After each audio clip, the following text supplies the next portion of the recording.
Hai, perkenalkan nama saya Alvina Sihombing, NPM 20010100245.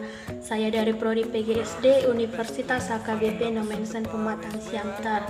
Pada video kali ini saya akan membuat atau menjelaskan sebuah proses pernapasan pada manusia dalam rangka pemenuhan tugas pembelajaran IPA kelas tinggi saya. Terima kasih.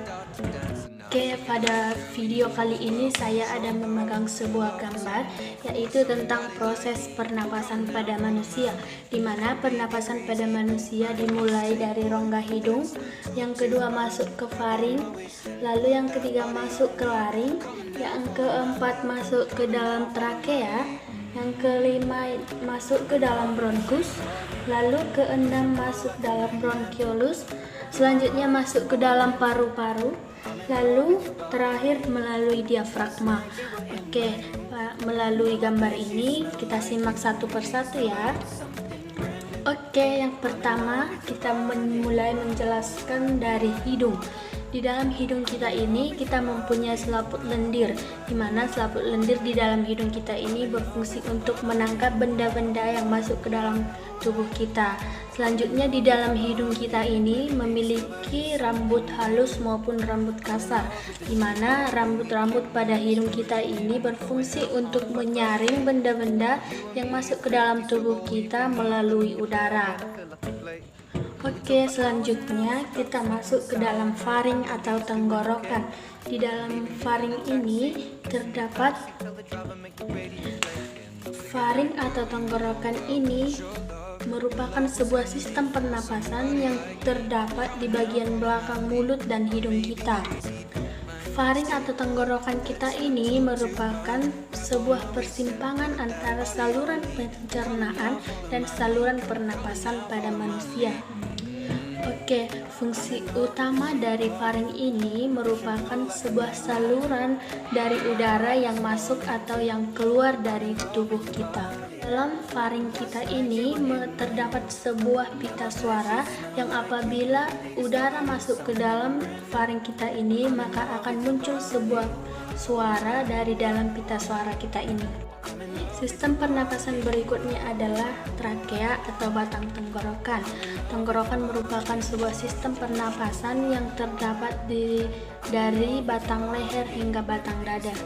Dinding tenggorokan ini bersifat tipis dan sangat kaku dan berada di dalam rongga bersilia. Nah, silia ini berfungsi untuk menyaring benda-benda yang masuk ke dalam sistem pernapasan kita. Batang tenggorokan kita ini berada di depan tenggorokan. Batang tenggorokan kita ini mempunyai cabang-cabang dan saluran kecil yang disebut dengan bronkiolus.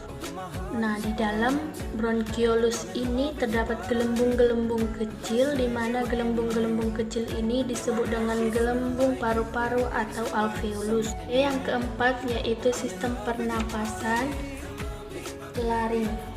Laring atau pangkal tenggorokan. Pangkal tenggorokan ini merupakan sebuah sistem pernapasan pada manusia berbentuk tulang rawan. Pangkal tenggorokan yang memiliki tulang rawan ini disebut dengan epiglotis. Pangkal tenggorokan kita ini diselimuti oleh sebuah membran yang bernama mukosa. Membran tersebut berfungsi untuk menahan getaran-getaran yang masuk pada pangkal tenggorokan karena bersifat tebal. Pangkal tenggorokan ini yaitu merupakan sebagai tempat keluar masuknya udara dan sebagai penghasil suara. Nah, di dalam batang tenggorokan ini terdapat sebuah katup, di mana katup ini akan menutup apabila kita sedang menelan makanan atau sedang makan, dan akan terbuka jika kita sedang bernapas. Pernapasan selanjutnya adalah bronkus atau cabang tenggorokan.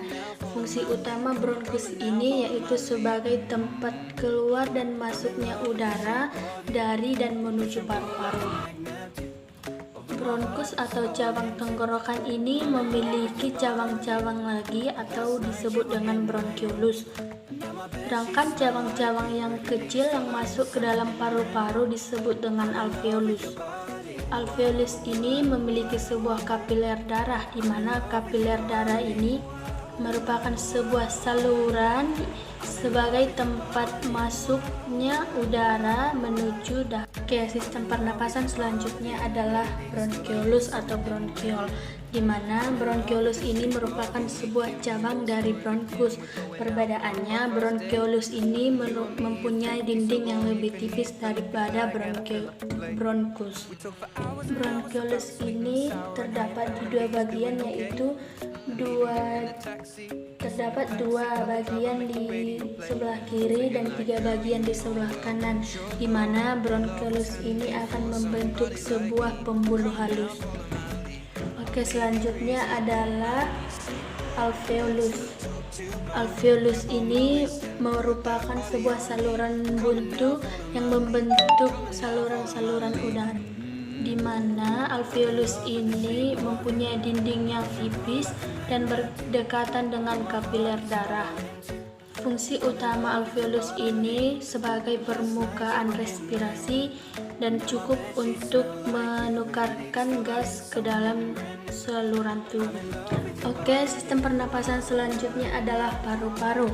Paru-paru ini memiliki cabang di kiri dan di kanan.